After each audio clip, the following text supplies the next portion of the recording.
చంద్రబాబు నాయుడు గారి తర్వాత బై డిఫాల్ట్గా తెలుగుదేశం పార్టీ నాయకత్వం నారా లోకేష్ గారి చేతుల్లోకి రాబోతూ ఉంది. పార్టీ పరంగా నాయకత్వం విషయంలో ఎవరికైనా సెకండ్ థాట్ లేకపోయినా ప్రభుత్వ పరంగా కూడా నాయకత్వాన్ని అప్పగిస్తారా ఈ టర్మ్లోనే, లేదా అప్పగించరా అన్నది డెఫినెట్లీ ఒక బిగ్ క్వశ్చన్. పార్టీ పరంగా వాళ్ళ ఇష్టం, కానీ ప్రభుత్వ పరంగా అంటే అటు జనసేన అంగీకరించాలి, బీజేపీ అంగీకరించాలి, రాజకీయ పరిస్థితులు అంగీకరించాలి, తెలుగుదేశం పార్టీలు అందరూ ఏకతాటిపై రావాలి. చాలా చాలా కాంప్లికేషన్స్ ఉన్నాయి. ఈవెన్ రాజకీయ పరంగా అయినా లోకేష్ గారిని వర్కింగ్ ప్రెసిడెంట్గా నియమించాలి అన్నా కూడా మొన్న మహానాడు అప్పుడే అనుకున్న తెలుగుదేశం పార్టీలో కొందరు సీనియర్ నాయకులు ఇంకా పార్టీలో చర్చ జరగలేదు కదా, ఆల్ ఆఫ్ ది సడన్ నిర్ణయం ఎట్లా ప్రకటిస్తారు, అంతా చర్చించుకోవాలి కదా అని ఇటువంటి మాటలు వినిపించాయట టీడీపీ సీనియర్ నాయకుల నుంచి. సో వర్కింగ్ ప్రెసిడెంట్ అనే దాన్ని కూడా అఫీషియల్గా ప్రకటించలేకపోయారు. సో ఇంకా తర్వాత ప్రభుత్వ పెద్ద అంటే ముఖ్యమంత్రి పీఠం మీద ఈ పీరియడ్లోనే కూర్చోబెడతారా, లేదా ఎన్నికల వరకు అవకాశం ఉండదా, అది ఒక బిగ్ క్వశ్చన్.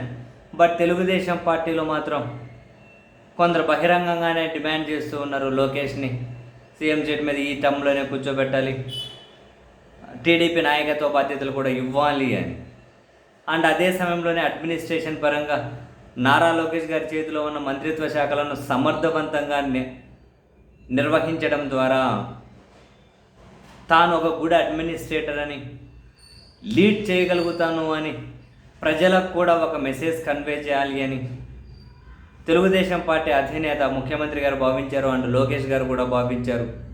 ఆ దిశగా లోకేష్ గారు అడ్మినిస్ట్రేషన్ పరంగా పట్టు సాధించడం కోసం కొన్ని కార్యక్రమాలు, మంగళగిరిలో కొన్ని కార్యక్రమాలు చేపడుతూ పోతున్నారు, ఇంటి దగ్గర కొన్ని కార్యక్రమాలు చేపడుతూ పోతున్నారు. ఆయన అటువంటివన్నీ కూడా తన నాయకత్వానికి పెట్టే పరీక్షల్లాగా మనం భావించకూడదు. కానీ నాయకత్వానికి పరీక్షలు అంటే ఎటువంటిప్పుడు వస్తాయి? తాను విద్యాశాఖ మంత్రిగా ఉన్నటువంటి ఆ మంత్రిత్వ శాఖ కింద నిర్వహించిన 10వ తరగతి పరీక్షలు ఏవైతే ఉంటాయో, ఈ 10వ తరగతి పరీక్ష ఫలితాలు, అందులో జరిగినటువంటి అక్రమాలు, అందులో ఉన్నటువంటి లోపాలు ఒక్కసారిగా నారా లోకేష్ నాయకత్వాన్ని, నారా లోకేష్ తదుపరి నాయకుడిగా జరుగుతున్నటువంటి ప్రచారానికి చాలా పెద్ద బ్రేకులు వేసేసాయి. డెఫినెట్లీ పెద్ద బ్రేకులు వేసాయి. ఎవరు అవునన్నా ఎవరు కాదన్నా ఇప్పటికే పదే రెడ్ బుక్ అని కక్షపూరిత రాజకీయాల గురించి లోకేష్ మాట్లాడుతూ ఉన్నప్పుడు చాలామంది దాన్ని డైజెస్ట్ అవ్వటం, ఎవరో కొందరు అతివాదులు అంగీకరిస్తారేమో, మేము కక్ష సాధిస్తాము, ఈ బుక్లో రాసుకున్నాం, వాళ్ళ సంగతి తెలుస్తామంటే బాబా అవన్నీ ఎగ్జిక్యూట్ అవ్వవు, వర్కౌట్ అవ్వవు. లాంగ్ రన్లో నాయకుడిగా నిలబడాలి అంటే ఇటువంటి మాటలు, సినిమాటిక్ డైలాగ్స్ లేకుంటే పిఆర్సన్స్ ఇవి పనికిరావు. కరెక్ట్గా టైం వచ్చినప్పుడు నాయకుడిగా ప్రూవ్ చేసుకోవాల్సిందే.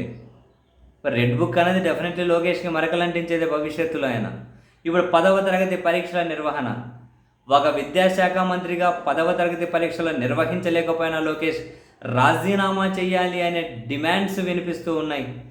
అటువంటప్పుడు తదుపరి నాయకుడిగా లోకేష్ని ప్రొజెక్ట్ చేయడం, ఆ విధంగా ప్రమోట్ చేయడం కొంతకాలం పాటు అయితే ఖచ్చితంగా ఆగిపోయినట్లే, దాన్ని ఖచ్చితంగా బ్రేకులు పడ్డట్లే.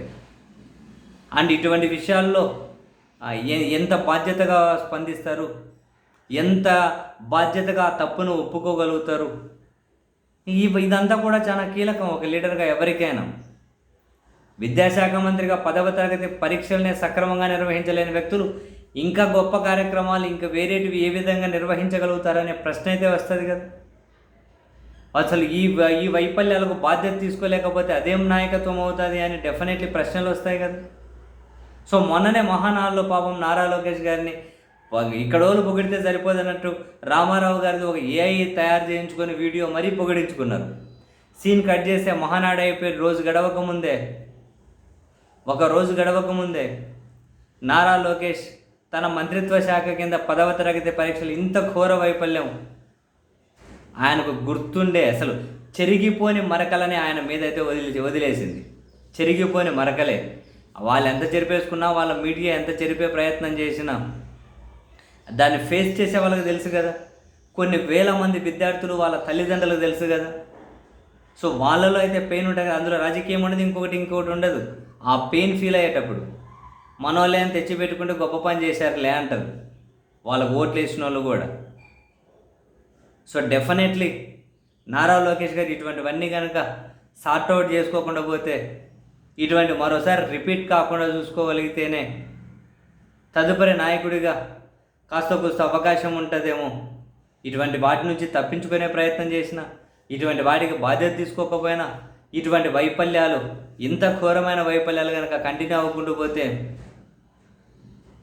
ఇంకా మనోళ్ళు మన పత్రికలు టీవీ ఛానళ్ళు లేపడం కాదు, ఇంకా రామారావు గారు ఏమైతే కాదు, ఆయన నిజంగా వచ్చి చెప్పినా కూడా వినే పరిస్థితి ఉండదు. ఆయన నిజంగా వచ్చి చెప్పినా వినే పరిస్థితి ఉండదు. సో మొత్తం మీద అయితే 10వ తరగతి పరీక్ష వైఫల్యం నాయకుడిగా నారా లోకేష్ ప్రమోషన్ అనే ఈ జోరుకైతే చాలా చాలా స్ట్రాంగ్గానే బ్రేకులు వేసాయి.